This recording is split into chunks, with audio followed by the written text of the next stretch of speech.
Don't listen to what they say, go and सी। किसी जगह के बारे में बस सुन के बैठ मत जाइए, उस जगह को अपनी नज़रों से देखिए, उस जगह पे अपने पैर का निशान रखिए, तभी उस जगह का असली ब्यूटी आप समझ पाओगे। जब तक आप खुद उस जगह को नहीं देखोगे तब तक उस जगह का खूबसूरती आप समझ नहीं पाओगे। हर एक इंसान का नज़रिया अलग होता है। किसी को अगर कोई जगह अच्छा नहीं लगता है, इसका मतलब ये नहीं वो जगह आपको भी अच्छा नहीं लगेगा।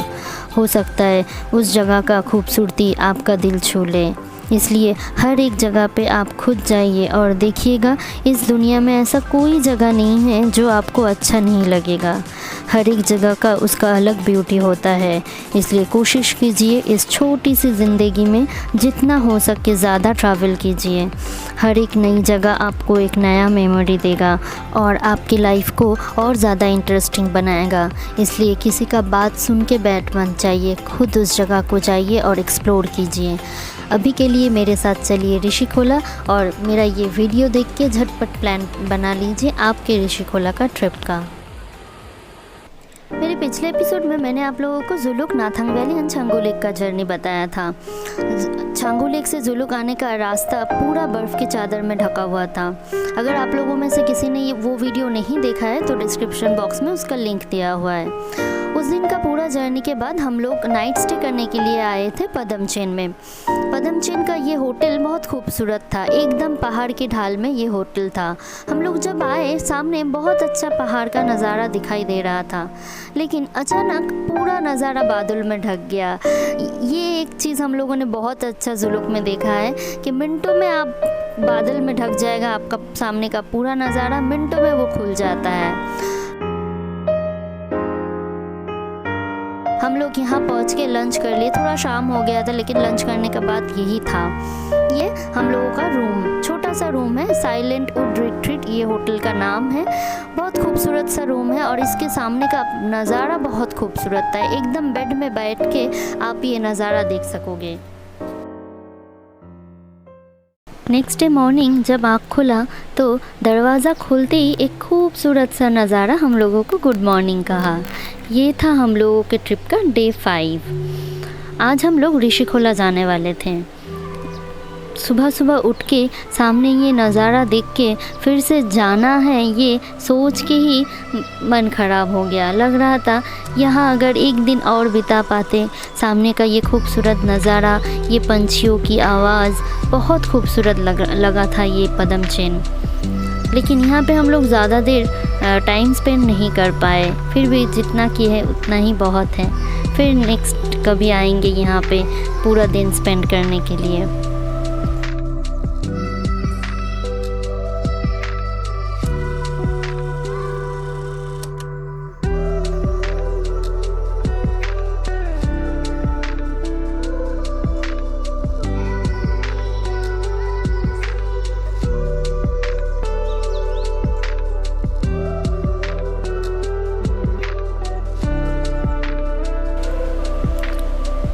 देखते देखते हम लोगों का टाइम हो गया निकलने को, तो हम लोग जल्दी से रेडी होके निकले हम लोगों के आज के प्लान के लिए, आज के डेस्टिनेशन के लिए। हमारा ये दोस्त भी मुंह लटकाए बैठा था क्योंकि हम लोग निकल रहे थे हम लोगों के अगला डेस्टिनेशन के लिए। हम लोग निकल पड़े थे पदमचेन से ऋषिखोला के लिए। पदमचेन से ऋषिखोला का जर्नी ज़्यादा नहीं है, 1 से 1.5 घंटा का जर्नी है। बहुत जल्दी हम लोग ऋषिखोला पहुंच गए थे। वो भी हम लोग रास्ते में थोड़ा टाइम स्पेंड करते हुए ऋषिखोला आए थे। तो हम लोग 12:30-1 बजे तक ऋषिखोला पहुंच गए थे।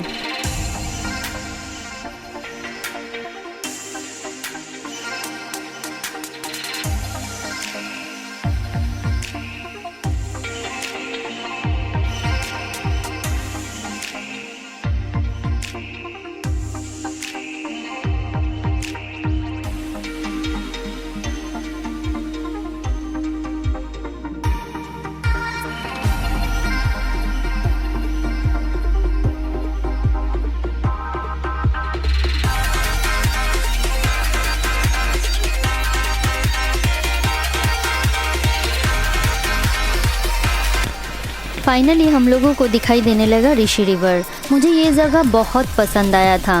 जुलूक, नाथंग वैली, छंगू लेक तो बहुत अच्छा था ही, साथ में ये जगह भी बहुत खूबसूरत था। सामने ऋषि रिवर बह रहा था और हम लोग गाड़ी में साइड से जा रहे थे हम लोगों के रिसोर्ट के लिए। गाड़ी अचानक ही नदी पार करने लगा। हम लोग बैठे हैं जीप में, वो जीप ही नदी से इस पार से उस पार चला गया। हम लोग तो चौंक गए, ये क्या हो गया, जीप गाड़ी से ही नदी पार कर लिए। बहुत एक्साइटमेंट लगा था। ऐसा इस ट्रिप में हम लोगों ने ऐसा बहुत कुछ किया था जो पहले कभी नहीं किया था। सच में ये ट्रिप बहुत बहुत मेमोरेबल था हम लोगों के लिए। तो मैं सजेस्ट करूँगी आप लोगों ने ये सिल्क रूट का टूर अगर नहीं किया है तो मेरा ये वीडियो देख के, पूरा टूर का डिटेल्स देख के, हर एक होटल का लिंक मैंने डिस्क्रिप्शन बॉक्स में दे दिया है, ड्राइवर दादा का नंबर भी डिस्क्रिप्शन बॉक्स में दिया हुआ है। तो आप लोग झटपट ये सिल्क रूट का प्लान बना लीजिए।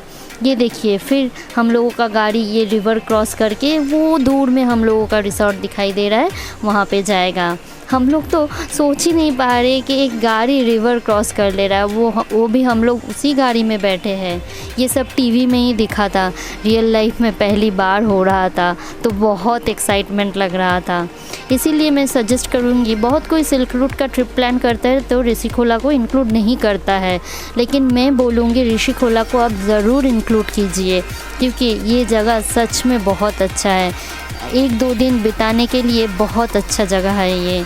आप लोग अगर सिल्क रूट ना भी जाए तो आप लोग एनजेपी से भी डायरेक्ट ऋषिखोला आ सकते हैं। 3-4 घंटे का जर्नी है, बहुत अच्छा लगेगा ऋषिखोला आप लोगों को। हम लोग पहुंच गए हम लोगों के आज का रिसोर्ट में।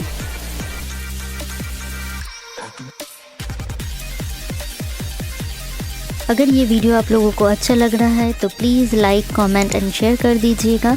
और अगर मेरा व्लॉग आपको अच्छा लगता है तो प्लीज़ प्लीज़ प्लीज़ मेरा चैनल को सब्सक्राइब कर दीजिएगा। मेरे इंस्टाग्राम पेज को भी आप फॉलो कर सकते हैं, मेरा लाइव अपडेट्स मैं वहीं पे देती रहती हूँ।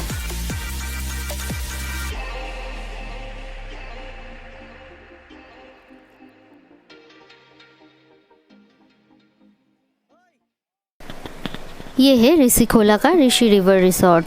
ये रिसोर्ट मुझे सबसे ज़्यादा पसंद आया था ऋषिखोला में। मैंने बहुत रिसोर्ट देखे थे, लेकिन ये रिसोर्ट नदी के सबसे सामने था और ये एकदम लास्ट में था।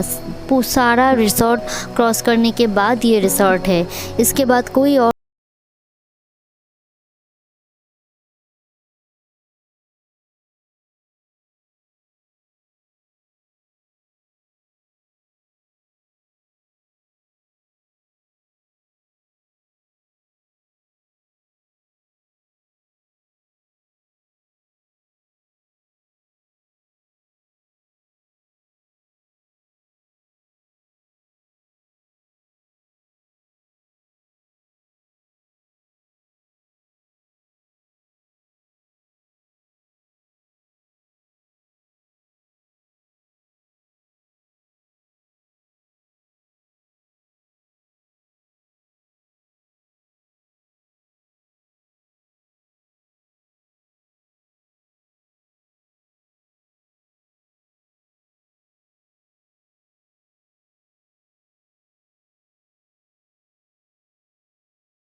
सबसे एक्साइटमेंट वाला पार्ट, बोनफायर विद बारबेक्यू।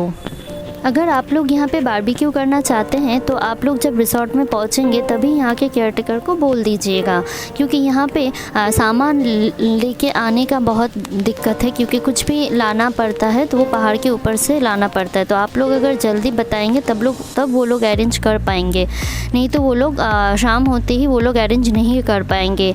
हम लोगों ने जो गलती किया था, हम लोग नहाने चले गए थे उनको बिना बताए, इसीलिए हमारी एक ग्रुप मेंबर को ऊपर जाना पड़ा था, वही चिकन लेके आया था, वरना ये बारबेक्यू करना पॉसिबल नहीं था। इसलिए मैं आपको बताऊंगी, आप लोग अगर करना चाहते हैं तो पहले ही बता दीजिएगा।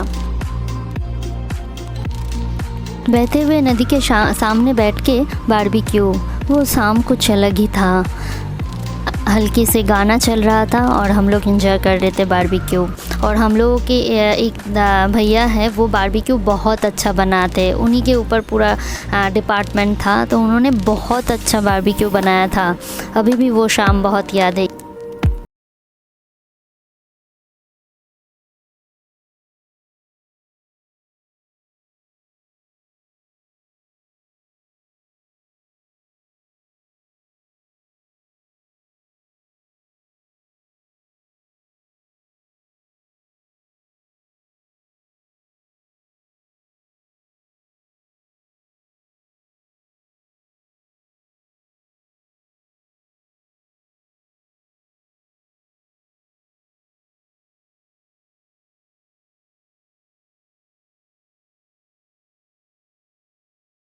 हम लोगों की ट्रिप का आखिरी दिन, डे 6। मन बहुत उदास था क्योंकि लौटना पड़ेगा फिर उस कंक्रीट के दुनिया में। इतना सुंदर नज़ारा, इतना सुंदर व्यू छोड़ के फिर उस कंक्रीट के दुनिया में जाने का मन नहीं कर रहा था, लेकिन लौटना तो पड़ेगा ही, यही जीवन का रूल है। मैं सजेस्ट करूँगी आप लोगों को कि आप लोग ये ऋषिकोला ज़रूर आइए। अगर आप लोग पूरा सिल्क रूट का ट्रिप ना भी करते हैं तो एक वीकेंड के लिए आप ये ऋषिकोला का ट्रिप कर ही सकते हैं। बहुत अच्छा लगेगा आपको ऋषिकोला एक वीकेंड में। 2 नाइट स्टे कीजिए यहाँ पे, बहुत अच्छा लगेगा। इस जगह का व्यू, इस जगह का नेचुरल ब्यूटी आप लोगों को बहुत अच्छा लगेगा। फिर से हमारा गाड़ी चल पड़ा नदी के ऊपर से उसका आखिरी डेस्टिनेशन एनजेपी स्टेशन के लिए। ये मुझे बहुत अच्छा लगा था, ये नदी के ऊपर से गाड़ी क्रॉस कर रहा है पूरा लोड लेके, सच में एक्सपीरियंस बहुत मायने रखता है।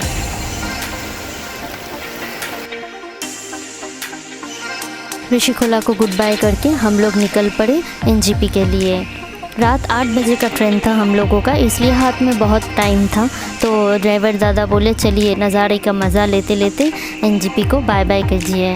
हम लोग चल पड़े इस खूबसूरत से रास्ते से।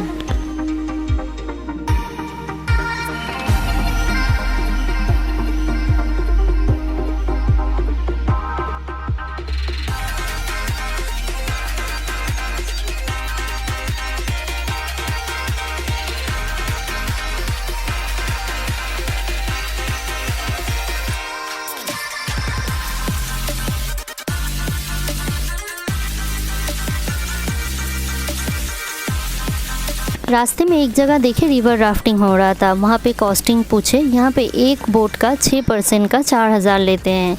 हम लोग 8 जन थे, इसलिए हम लोगों को 2 बोट लेना था, तो कॉस्टिंग थोड़ा ज़्यादा हो जा रहा था, इसलिए हम लोग रिवर राफ्टिंग नहीं किए। लेकिन आप लोग ज़रूर कर सकते हैं, इसका भी एक अलग मज़ा है। शिलीगुड़ी में मुझे एक रिलेटिव से मुलाकात करना था, इसलिए मिंगमा भैया हम लोगों को यहीं पे ड्रॉप कर दिए और वो निकल पड़े अपने घर की ओर। पदमचेन में उनका घर है। उनका नंबर मैंने डिस्क्रिप्शन बॉक्स में दे दिया है। बहुत अच्छे एंड एक्सपीरियंस ड्राइवर है, तो आप लोग अगर सिल्क रूट का ट्रिप करना चाहते हैं तो उनसे कॉन्टेक्ट ज़रूर कीजिए। हम लोगों ने अपना ट्रेन सिलीगुड़ी जंक्शन से ही पकड़ा था। सिलीगुड़ी से शियालदा का दार्जिलिंग मेल पकड़ के हम लोग लौट आए थे कोलकाता। मेरे इस ट्रिप का हर एक home stay and hotel links मैंने डिस्क्रिप्शन बॉक्स में डाल दिया है। ड्राइवर दादा का नंबर भी डिस्क्रिप्शन बॉक्स में दिया हुआ है। आप लोग अगर सिल्क रूट का ट्रिप करना चाहते हैं तो यहाँ से आपको बहुत हेल्प मिल जाएगा। मैं सजेस्ट करूँगी ये ट्रिप आप खुद से प्लान कीजिए, कोई ट्रैवल एजेंट का हेल्प लेने का कोई ज़रूरत नहीं है। अगर ये ट्रिप आप खुद से प्लान करेंगे तो इस ट्रिप का बजट बहुत पॉकेट फ्रेंडली होगा।